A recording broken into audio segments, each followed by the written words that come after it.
Bonjour à tous. Aujourd'hui, j'ai la joie d'accueillir le Père Olivier de Cagny. Bonjour, Monseigneur. Bonjour, Marie-Lise. Merci d'être avec nous. Alors, vous avez été ordonné prêtre en 1992 pour le diocèse de Paris et vous venez d'être nommé par le pape François évêque d'Évreux dans l'Eure, en Normandie. Pas très loin. Après avoir passé 4 ans à la tête du séminaire de Paris, l'heure est aujourd'hui aux adieux et vous nous faites l'amitié de passer à la radio juste avant votre départ.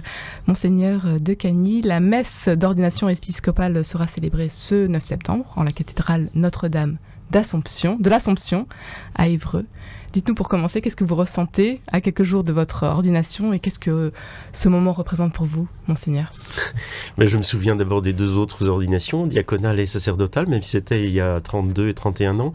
Mais je suis un peu dans la même disposition, c'est-à-dire de me donner totalement au Christ, à l'Église, et pour la mission qui m'attend. Et j'ai beaucoup de confiance. Je suis dans une paix et une joie très profonde, qui m'étonne un peu même, mais je pense que c'est tout simplement un cadeau de Dieu qui permet que j'aborde cette nouvelle mission avec beaucoup de sérénité et de confiance. Voilà. Après le passage d'un gros tsunami au tout début, quand vous avez appris cette nomination. Ah oui, ça j'avoue que quand je suis sorti de chez le nonce qui m'a demandé, qui m'a dit maintenant, après le séminaire de Paris, le pape vous demande autre chose, il vous demande d'être évêque de Évreux.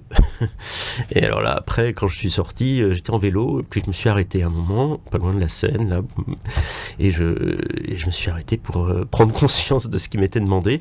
On a quelques temps pour réfléchir quand même, hein. Certains n'ont qu'une journée, moi j'ai eu 4 jours, donc j'ai eu de la chance, mais il n'en ferait pas plus, parce que finalement, il y a plein de raisons à ce moment-là de dire non qui se présentent à votre esprit, et qu'il faut chasser, parce que en fait, c'est des mauvaises raisons.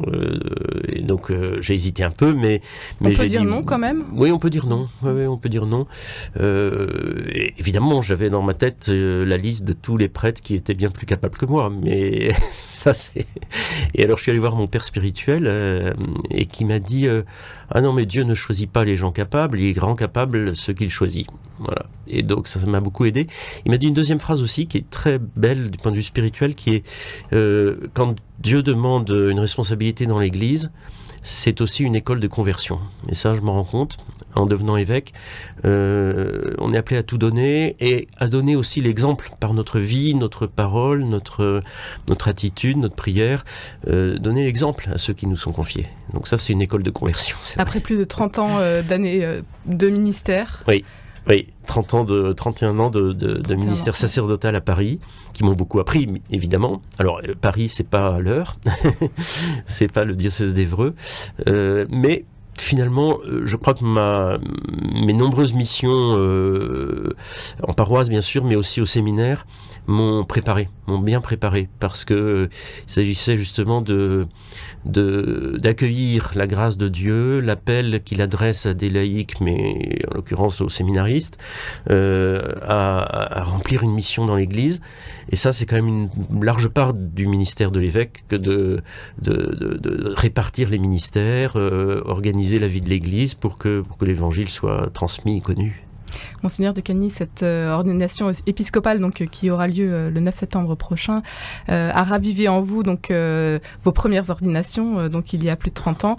Est-ce qu'on peut peut-être aussi remonter encore plus loin pour comprendre comment est née votre vocation ? Dans quel milieu est-ce que vous avez grandi ? Vous êtes né à Neuilly-sur-Seine ? Oui, je suis né à Neuilly, mais j'habitais à Paris, dans le 17e. Ouais, j'ai toujours habité le même endroit, près de la paroisse Saint-Ferdinand des Ternes, Sainte-Thérèse de l'Enfant Jésus. Lisieux n'est pas loin d'Évreux. Et j'ai toujours été là. J'étais très, très marqué par mes parents qui nous ont transmis à leurs 5 fils des valeurs, plus que des valeurs, une vie chrétienne simple. Jamais dans l'obligation et la contrainte ou la sévérité, mais avec beaucoup d'engagement, avec un encouragement à se donner, à rendre service à l'église, à la paroisse. J'ai été très marqué aussi par le collège Sainte-Croix de Neuilly où j'ai fait toute ma scolarité depuis le début jusqu'à la fin, et puis la chorale aussi du collège Sainte-Croix de Neuilly. J'y ai appris à aimer l'Église comme une grande famille, à développer une vraie fraternité avec d'autres chrétiens, et puis en chantant la gloire de Dieu. C'est très très éducatif une chorale, parce qu'on unit ses voix à sa voix, à la voix des autres. Il faut que ce soit harmonieux, et on chante la gloire de Dieu, et c'est un témoignage aussi. Donc ça m'a beaucoup appris ça, je crois, vraiment. Vous entrez au séminaire à 23 ans, après quelques études J'ai fait des études, j'ai fait une commerce. école de commerce, donc 2 ans de prépa, une école de commerce et puis le service militaire. L'appel, il arrive à quel moment Alors l'appel, précisément l'appel il est venu très tôt en fait, très tôt. J'ai surpris hier d'autres journalistes en disant qu'à 6 ans j'étais sûr que je serais prêtre, quoi. Et hier j'en parlais à tous les chefs d'établissement de l'enseignement catholique du diocèse d'Évreux, et je leur ai dit, vous savez, la première fois que je me suis dit je crois que Dieu m'appelle à être prêtre, c'était dans la chapelle de mon collège. Donc alors là, ça les a beaucoup touchés. La figure du prêtre pour vous à l'époque. La figure du prêtre à l'époque, c'était celui qui donne Dieu. Voilà, qui donne Dieu. À la première communion, voilà. Et puis c'était une figure aussi de grande disponibilité. Et d'aide à la vie intérieure, à la vie spirituelle.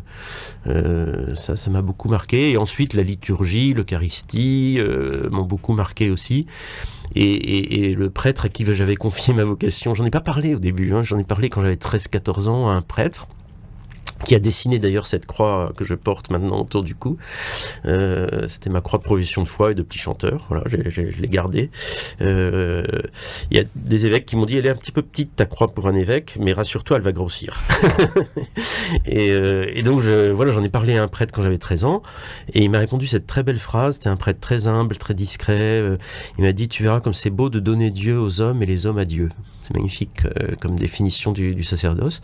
Et puis j'en ai parlé à mes parents quand j'avais 16 ans, donc entre 6, 7 ans et 16 ans, j'en ai parlé à personne, enfin, sauf à un prêtre. Vous avez laissé ça mûrir en vous. Oui, j'ai laissé ça mûrir en moi, et un peu comme un secret. Un secret, c'est peut-être quelque chose de très précieux qu'on garde et qui porte du fruit ensuite. À 16 ans, c'est aussi un âge où on a peut-être envie de tout laisser. Donc, oui, c'est ça. Donc à 16 ans, j'avais des amis et je pensais aussi que c'était très beau de fonder une famille et que ça pouvait aussi être très beau pour moi. Mais à ce moment-là, j'ai entendu la phrase de Saint Jean-Paul II, enfin à l'époque Jean-Paul II, du pape Jean-Paul II, qui disait son fameux « N'ayez pas peur ». Et alors que j'avais peur du célibat un petit peu, enfin de m'engager totalement dans cette voie, j'ai été complètement libéré le jour même de l'élection de Jean-Paul II et de sa première messe, son premier message au monde où il a répété ce « N'ayez pas peur ».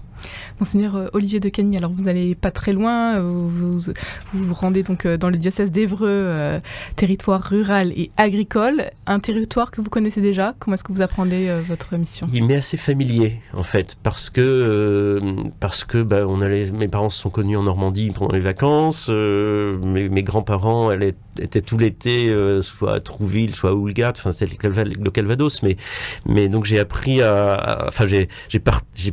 Sainte-Thérèse de Lisieux aussi qui oui, Sainte-Thérèse de Lisieux qui m'a beaucoup marqué, et j'ai beaucoup traversé le département de l'Eure ou le diocèse d'Évreux, et je connais les noms des villages, je les connais depuis que je suis tout petit. Voilà. Alors après, ça suffit pas pour connaître un diocèse, les personnes qui le composent et toute la vie concrète qui s'y déroule, mais j'ai quand même une affinité, je dirais très ancienne et très très simple et joyeuse avec ce diocèse. Ouais.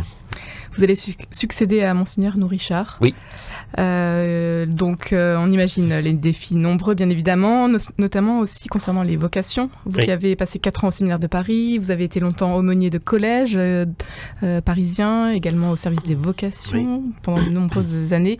Récemment encore, de nouvelles affaires d'abus dans l'Église. Comment est-ce que vous envisagez cette nouvelle mission qui s'ouvre à vous ? Avec un vrai sentiment qu'il y a un défi, mais qui nous est posé devant nous et auquel il faut répondre.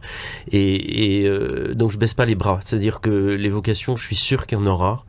Dans la confiance, dans l'espérance, je suis certain que... Et les jeunes que j'ai déjà rencontrés au JMJ cet été ou au pèlerinage diocésain à Lourdes, je suis sûr qu'il y en aura parmi eux. Alors, en m'amusant, j'ai dit plusieurs fois déjà, à des prêtres, à des jeunes, je suis sûr que dans les 3 ans qui viennent, il y aura 7 séminaristes. Bon, c'est un peu un pari comme comme ça, un peu en l'air, mais je crois que quand même que si on a une perspective comme ça, ça peut nous encourager aussi à ne pas avoir peur d'en parler, de dire que c'est possible, et même si c'est modeste, alors le pape revient de Mongolie, il a expliqué qu'une réalité modeste, c'était aussi là, surtout là que Dieu agit, comme dans la Vierge Marie. Donc voilà, il y a 2 séminaristes actuellement dans le diocèse d'Évreux, et je suis persuadé qu'il y en aura d'autres, j'ai confiance. Quelle est votre devise d'ordination épiscopale, Monseigneur ? Alors ma devise, j'avais plein de phrases bibliques en tête et je n'arrivais pas à trouver, et j'ai demandé au Seigneur de me la donner, et dans une lecture du temps de Pâques, dans le chapitre 20 des Actes des Apôtres, Saint Paul fait ses adieux aux anciens, aux prêtres de la communauté d'Éphèse, et il dit cette phrase, voilà, j'espère avoir bien rempli ma mission d'apôtre, rendre témoignage à l'évangile de la grâce de Dieu. Voilà, c'est ma devise. Rendre témoignage à l'évangile de la grâce de Dieu, si on la prend à l'envers, Dieu, la grâce, il nous donne tout gratuitement, c'est une bonne nouvelle, l'évangile, et notre mission, notre vie, c'est de rendre témoignage à cette bonne nouvelle de la gratuité, de l'amour de Dieu qui nous donne tout et qui nous donne tous les moyens de marcher vers la sainteté. Votre devise est accompagnée également d'un blason. Il y a un blason, oui. On ne peut pas le voir aujourd'hui. Non, malheureusement, je l'ai pas apporté ici, mais le blason, il y a 3 parties, comme beaucoup de blasons. En haut, il y a un olivier, c'est mon prénom, mais c'est aussi le signe de la paix, de la fidélité de Dieu, de la croissance lente mais solide. Voilà, et puis peut-être un petit clin d'œil à l'écologie, mais en tout cas un signe d'espérance, je crois, vraiment. Et puis il y a la croix qui est tout simple, lumineuse, la croix glorieuse, la croix qui est le mystère central de notre foi. Et puis le 3e symbole, c'est une pelle, une belle pelle. Hein. Alors c'est une allusion au travail humain, le travail des agriculteurs, le travail des travaux publics, le travail de tout le travail humain, mais aussi une allusion au travail que nous devons faire spirituellement pour coopérer à la grâce de Dieu. On vous le souhaite, Monseigneur Olivier de Cagny, un grand merci d'avoir été avec nous aujourd'hui à la veille de votre ordination épiscopale pour le diocèse d'Évreux. Merci.